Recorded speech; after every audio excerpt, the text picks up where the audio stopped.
Baik, Assalamualaikum warahmatullahi wabarakatuh.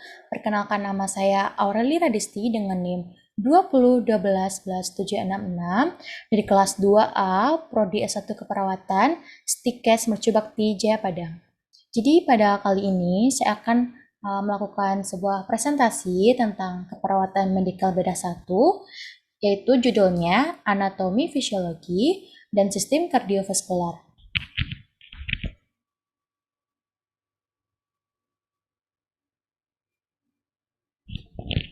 Selanjutnya itu ada sistem kardiovaskular adalah suatu sistem transport tertutup yang terdiri atas beberapa komponen berikut. Yang pertama itu ada jantung, yaitu fungsinya sebagai pemompa darah. Yang kedua ada komponen darah, fungsinya sebagai pembawa oksigen dan nutrisi. Dan yang ketiga yaitu ada pembuluh darah, fungsinya sebagai media atau jalan dari komponen darah.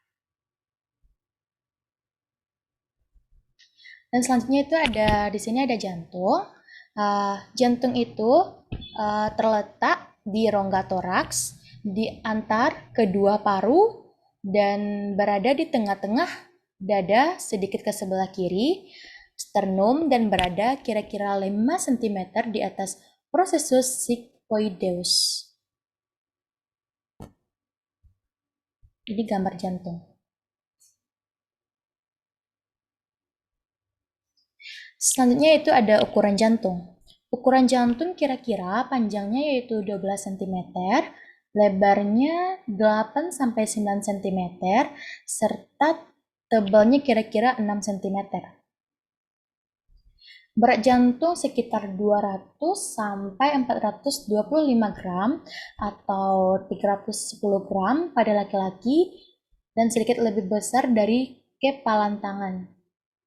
Jadi berat jantung itu sedikit lebih besar dari kepalan tangan. Selanjutnya yaitu ada lapisan otot jantung. Dinding jantung terdiri atas 3 lapisan, yaitu yang pertama ada lapisan luar disebut epikardium atau perikardium visceralis. Yang B atau yang kedua yaitu ada lapisan tengah merupakan lapisan berotot yang disebut miokardium. Dan yang ketiga yaitu ada lapisan dalam disebut endokardium. Selanjutnya ada selaput jantung. Yang pertama ada perikardium,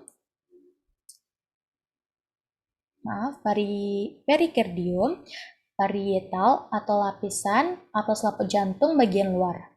Lalu ada perikardium visceral, lapisan bagian dalam yang melekat ke miokardium. Selanjutnya yaitu ada ruang dalam jantung dibagi menjadi yang pertama ada atrium kanan, yaitu tempat penyimpanan darah dan sebagai penyalur darah dari vena-vena sirkulasi sistemik ke dalam vertikal kanan. Dan yang kedua itu ada atrium kiri, menerima darah yang sudah dioksigenasi dari paru-paru. Lalu ada vertikal kanan, yaitu fungsinya menerima darah dari atrium kanan dan selanjutnya disalurkan ke paru-paru. Dan yang keempat itu ada ventrikel kiri, fungsinya menerima darah yang kaya oksigen, kemudian dipompa ke aorta dan organ tubuh. Selanjutnya itu ada katup jantung. Ada 2 jenis katup yang berfungsi mempertahankan aliran darah searah melalui bilik-bilik jantung. Yaitu yang pertama ada atrioventricularis, yaitu memisahkan atrium dengan ventrikel. Tricuspidalis terletak antara ventrikel dan atrium kanan. Dan mitralis atau bicuspidalis memisahkan atrium dan ventrikel kiri. Lalu yang kedua ada katup semilunaris, yaitu memisahkan arteria pulmonaris dan aorta dari ventrikel yang bersangkutan. Yaitu katup aorta terletak antara ventrikel kiri dan aorta, lalu katup pulmonalis ventrikel kanan dan arteria pulmonalis. Selanjutnya itu ada pembuluh darah. Komponen pembuluh darah terdiri dari yang pertama ada arteri, yang kedua ada vena, yang ketiga ada kapiler, yang keempat ada venula, dan yang kelima itu ada arteriol. Pertama itu ada arteri, itu berfungsi untuk transportasi darah dengan tekanan yang tinggi ke jaring-jaringan. Ya, dan selanjutnya itu ada arteri yang mempunyai dinding yang kuat, dan pembuluh darah arteri yang terbesar adalah aorta. Selanjutnya itu ada vena. Vena yaitu berfungsi sebagai transportasi darah balik dari jaringan untuk kembali ke jantung. Vena mempunyai katup untuk mencegah backflow atau arus balik darah kembali ke kapiler. Selanjutnya itu ada tekanan darah di vena yang rendah menyebabkan ketidakmampuan dalam melawan gaya gravitasi. Dan pembuluh darah vena yang ukurnya besar adalah vena cava dan vena pulmonalis. Selanjutnya itu ada kapiler, yaitu sebagai alat penghubung antara pembuluh darah arteri dan vena, dan sebagai tempat terjadinya pertukaran zat-zat antara darah dan cairan jaringan. Dan selanjutnya itu ada fungsinya yaitu mengambil hasil-hasil dari kelenjar, menyerap zat makanan yang terdapat di usus, dan menyaring darah yang terdapat di ginjal. Selanjutnya itu ada venula, yaitu berfungsi menampung darah dari kapiler dan secara bertahap bergabung ke dalam vena yang lebih besar. Selanjutnya itu ada arteriol. Arteriol adalah cabang paling ujung dari arteri. Berfungsi sebagai katup pengontrol untuk mengatur pengaliran darah ke kapiler. Selanjutnya kita harus mempelajari tentang perbedaan arteri dan vena. Jadi di sini perbedaan arteri dan vena yaitu kalau pembuluh darah arteri yang pertama darahnya mengandung oksigen. Yang kedua katup terletak pada pangkal nadi. Yang ketiga dinding tebal dan elastis. Yang keempat terletak di bagian dalam tubuh atau tersembunyi dan meninggalkan jantung.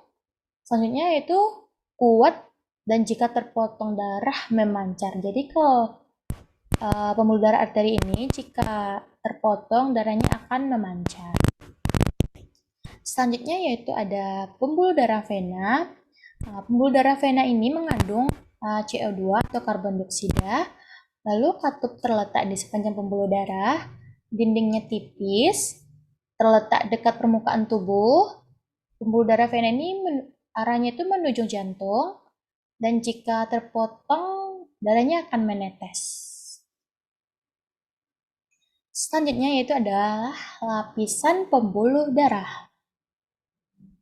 Tunika intima atau interna adalah lapisan dalam yang mempunyai lapisan endotel dan berhubungan dengan darah. Lalu tunika media, lapisan tengah terdiri dari jaringan otot, sifatnya elastis dan termasuk otot polos. Dan tunika adventitia karena lapisan luar terdiri dari jaringan ikat yang berguna menguatkan dinding arteri. Selanjutnya itu adalah sirkulasi sistem kardiovaskular. Bagi atas dua itu sirkulasi sistemik dan sirkulasi paru.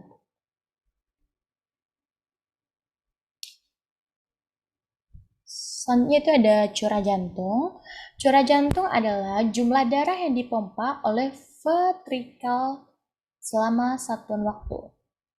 Contohnya itu curah jantung normalnya 5 liter per mCO sama dengan SV dikali HR, yaitu CO-nya curah jantung, SV-nya volume sekuncup. HR-nya sama dengan frekuensi jantung. Selanjutnya itu adalah volume sekuncup. Volume sekuncup adalah jumlah darah yang disemburkan setiap denyut. Volume sekuncup rata-rata sekitar 70 ml per denyut. Baik, sekian presentasi yang dapat saya sampaikan. Jika ada kesalahan atau kekurangan, saya mohon maaf. Terima kasih atas perhatiannya. Assalamualaikum warahmatullahi wabarakatuh.